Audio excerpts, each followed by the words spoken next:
کاظمین شریفین Baghdad میں موجود یہ جگہ اسی نام سے مشہور ہے. یہ اس کے اطراف میں جو بازار ہیں اس کے مناظر ہیں. ایکچوئل جس وجہ سے یہ جگہ مشہور ہے وہ امام موسیٰ کاظم رضا کا مزار جو اب میں آپ کو دکھا رہا ہوں.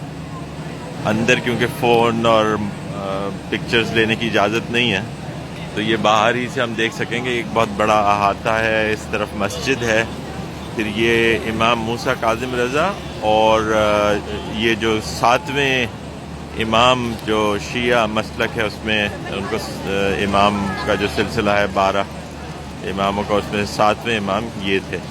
اور اس کے بعد ان کے ساتھ ہی امام جواد جو ان کے پوتے یعنی 9ویں نمبر کے امام موسیٰ کاظم رضا جعفر صادق کے بیٹے تھے, جن کو ایک فقیہ کی حیثیت سے جانا جاتا ہے اور بہت سے اہم علماء کرام اور فقہاء کرام ان کے شاگرد رہے. اور امام کاظم رضا ان کے بیٹے اور 7ویں امام, وہ خود چھٹے امام تھے. تو یہ ان مناظر ہیں اس کے باہر کے. جو بازار ہے اس وقت بہت ہی آگے کئی گلیاں ہیں جن میں یہ دکانیں اور لوگوں کی چہل پہل ہے. اندر بھی ایک عقیدت اور احترام سے لوگ یہاں پر آتے ہیں. عقیدت و احترام ہمیشہ ایک تو آل محمد ہونے کے اعتبار سے, اور پھر یہ ایک اپنے زمانے کے مشہور اور بہت جید عالم اور فقیہ رہے, تو اس حساب سے بھی ان کی اس دور میں بھی بہت عزت و احترام کیا جاتا تھا.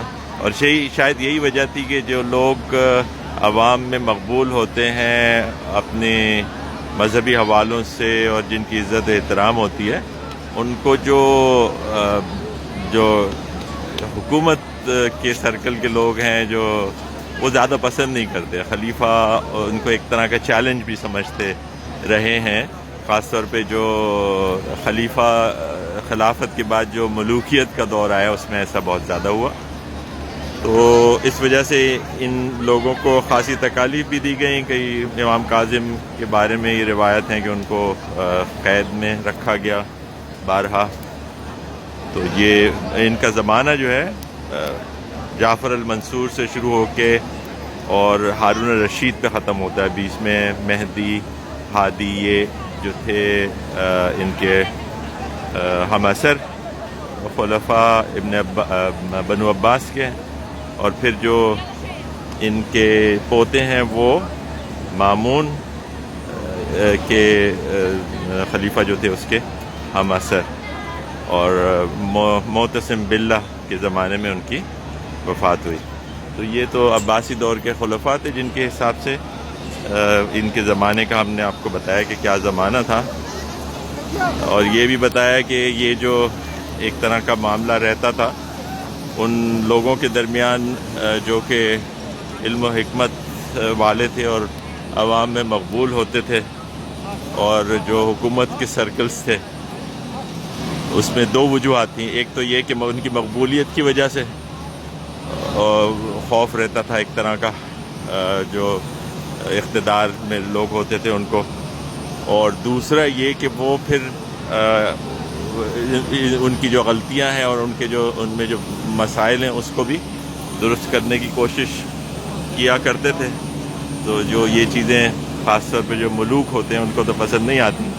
خلفاء کا معاملہ اور تھا. ہم جانتے ہیں کہ ابو بکر اور عمر جو ہیں وہ کرٹیسزم کو برداشت کرنے میں ان کی کئی مثالیں ہیں, اور خلفائے راشدین تمام اس معاملے میں بہت ہی صحیح راہ پر چلنے والے تھے. لیکن بعد میں جو کچھ ہوا اس کے نتیجے میں ظاہر ہے کہ کمزوریاں آئیں, اور یعنی یہ معاملات آج تک چلتے ہیں. ابھی بھی جو لوگ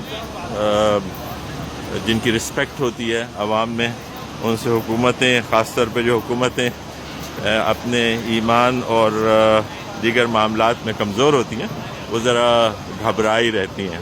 اور دوسری طرف اب تو یہ بھی معاملہ ہوتا ہے اور پہلے بھی ہوتا رہا ہے کہ کچھ اسکالرز, سو کالڈ اسکالرز جو ہوتے ہیں وہ دین کو استعمال کر کے اور اس کی بیسس کے اوپر اپنا ایک اثر رسوخ قائم تو کر لیتے ہیں، لیکن اس کا استعمال صحیح طریقوں سے نہیں کرتے.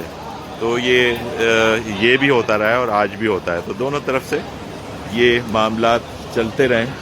لیکن جیسے میں نے کہا کہ جو لوگ جن کی واقعی رسپیکٹ کی جاتی تھی اپنے اسکالرشپ اور اپنی جو ایک ان کا اسٹانس ہوتا تھا، ان میں ہم نے دیکھا کہ تمام جو امامین ہیں ان پر سختیاں آئی ہیں. وہ مطلب صرف یہی نہیں جو اہل بیت کے جو امام ہیں، بلکہ امام حنیفہ، امام مالک، ان پر بھی سختیاں آئیں اور ان کو بھی صعوبتیں برداشت کرنی پڑی جب انہوں نے ان باتوں پر سے اختلاف کیا جہاں پہ جو اقتدار میں لوگ تھے یا خلیفہ جو تھے وہ غلط راہوں پہ چل نکلے تھے.